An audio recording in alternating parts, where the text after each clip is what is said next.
আসসালামু আলাইকুম। আমার প্রথম অ্যানিমেশন কার্টুন। একটু সময় নিয়ে ভিডিওটা দেখবেন।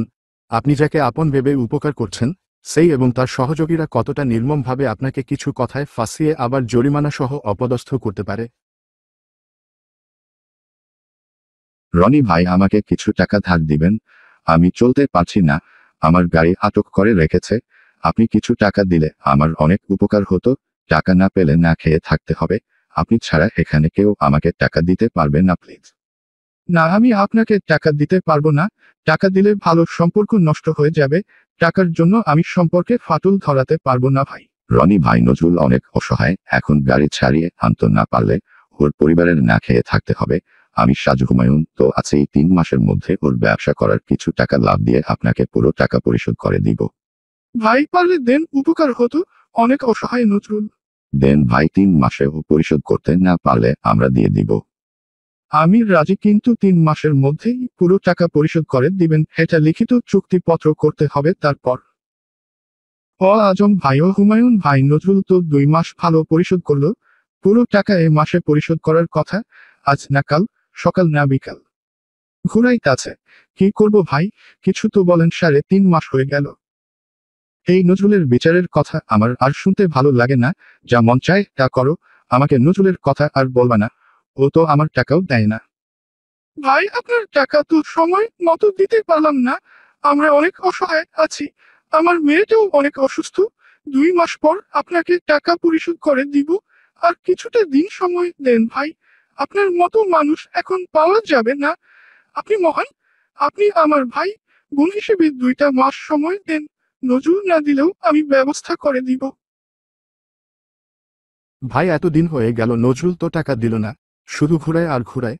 সকালে বলে কাল দিবে, কাল বলে 10 তারিখ দিবে। উইদিন যদি টাকা না দেয়, কিছু হইলে আপনারা আমাকে দোষ দিতে পারবেন না। 3 মাসের কথা বলে সাক্ষী হয়ে নিয়েছিলেন, এখন কিছুই করছেন না। আমি আজ টাকা দিতে পারবো না, আমাকে আপনারা মাফ করে দেন। 20 তারিখ টাকা দিব। আমার এই 42,000 টাকার মাল বিক্রি করে 39,000 টাকা আপনাকে পরিশোধ করে দিব।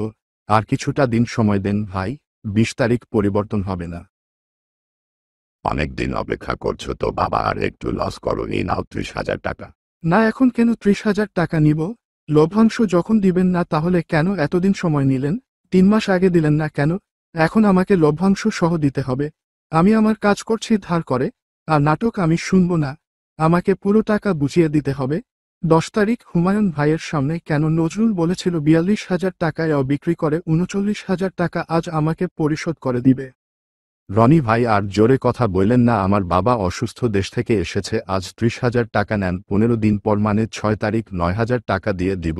আর 30,000 টাকা নিয়েছেন, আর 9,000 টাকা বাকিয়ের একটা চুক্তিপত্র করে আমায় দিন। ভাই, রনি তো আমার বাসা গিয়ে আজে বাজে কথা বলেছে, তাতে আমার বাপ স্টক করে অসুস্থ হয়েছে। আর 30,000 টাকা নেয়ার সময় প্রমাণ হিসেবে ভিডিও করেছে উপস্থিত সবার। কেন? এখন তার বিচার চাই। আমি তার নামে থানায় মানহানির মামলা করব। আপনারা একটা বিচার করেন, কেন সে আমার বাসায় চিল্লাইছে।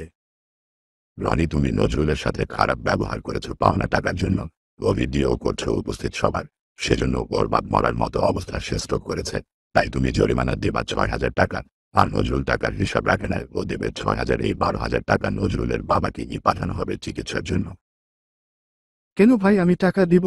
সঠিক সময় টাকা না পাওয়ার জন্য যে খারাপ ব্যবহার করছি, সেজন্য তো আমি নজরুলের বাসায় গিয়ে পা ধরে মাফ চেয়ে আসছি। তারা মাফ করলেও বিচারে আমার কেন টাকা দিতে হবে ভাই? মোবাইলটা গত রাত থেকে আটকিয়ে রেখেছেন টাকার জন্য।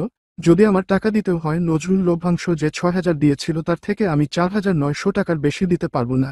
আমার কাছে আর কোনো টাকা নেই। আপনারা বিচারক মণ্ডলী, এবার হয়তো আমাকে মোবাইলটা ফেরত দিয়ে মাফ করে দিন। আর বাকিটা কি ইতিহাস হতে পারে, কমেন্টে জানাবেন। ধন্যবাদ।